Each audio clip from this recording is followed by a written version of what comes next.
ብርሃን ክመጽእ እቲ ዝነበረና ጋንዛ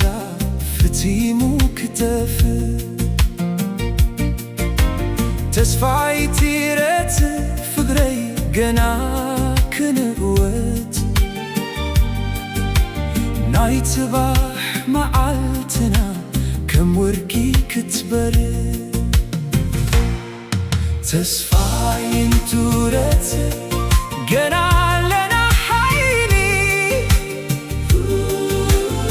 ክንሰግሮ ኢና ንኹሉ እቲ እንቅፋት መገዲ ፍቅርናን እምነትናን ክመርሓና እዩ ብሰላም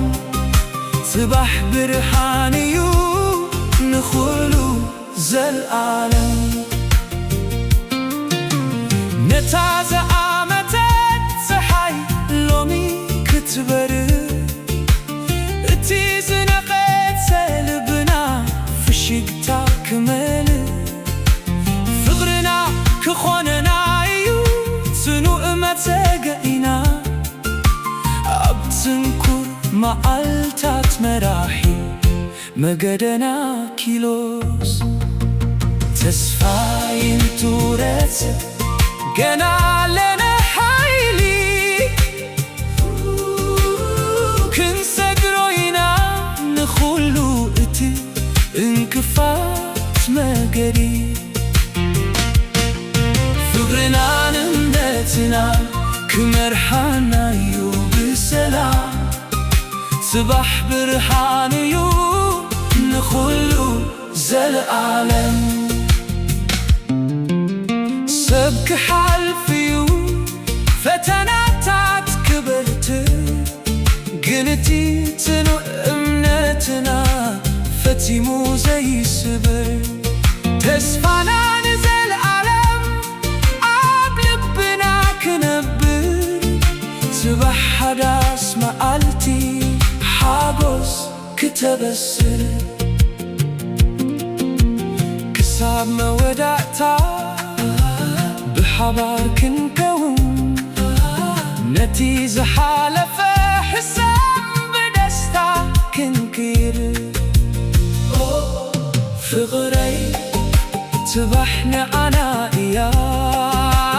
ናይ ተስፋ ብርሃን ንህይወትና እያ ተስፋይንቱ ረትእ ገና ኣለና ሓይሊ ክንሰግሮ ኢና ንኹሉ እቲ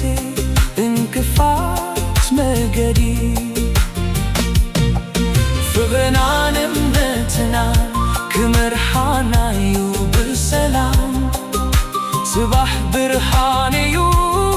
ንኹሉ ዘለዓለም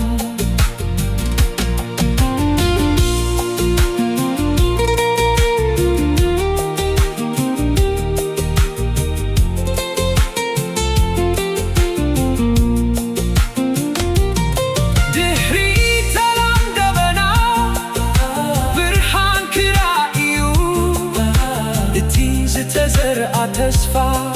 ፍሬው ክብዩ ተስፋይንቱ ረትእ ጽባሕ ብርሃን እዩ ተስፋይንቱ ረትእ ፍቅረይ የኔ ፍቅር